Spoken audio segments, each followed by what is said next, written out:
Sinubukan nga namin maglaro dito sa lumang bahay na to. Tapos nagulat na lang kami kasi may umiiyak.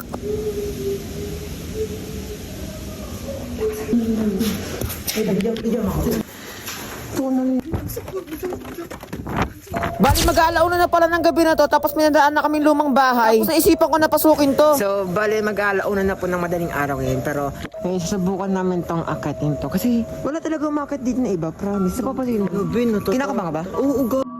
Anong oras na? Tapos unang hakbang pa lang talaga namin dito sa hagdan na to. Talagang bigla na lang talaga bumigit yung pakiramdam ko dito. Dinadaan ko na nga lang dito sa taway para yung kasama ko hindi talaga matakot ng sobra-sobra.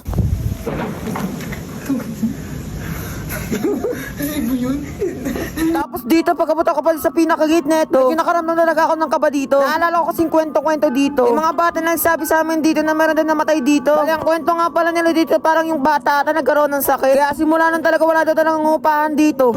Tingnan mo lang kung may tao dyan. Ano, kasi hindi tayo masisilip dito siguro. Uy, ano yun? Hindi, wala yun. Parang inanong mo. Wala yan. Wala naman ata dito na yan. Baka mo, nakakatakot na yung nangyari sa atin. Kinabahan lang din ako. Pero, di pa tayo tapos kasi kailangan pa natin. Bale, sabi ko nga pala sa kanya dito, hindi pa tapos yung pagsubok namin. Sinabihan ko kasi sa kanya na papasok kami dito sa pinakaloob nito. Tapos doon kami maglalaro ng ML. Inalis ko na talaga dito yung kaba ko kahit meron talaga nararamdaman dito. Parang bawat minuto talaga kikilabutan ka talaga dito. Lalo na nung nandito na kami sa bintana. Ito na yung pinakaunang bintana dito. Pero, ang ganda dito, no? Ang ganda dito, no? Imagine mo dito yung pinaka-kwartong una. Tapos, saan may dumaan? Saan? Tingnan natin. Wala naman. Tinatakot mo lang sarili mo. May challenge ako sa ating dalawa. Bale, eto na nga pala yung pumasok na nga pala kami dito para maglaro ng ML. Tapos dito talaga ako pinakakinilabutan talaga.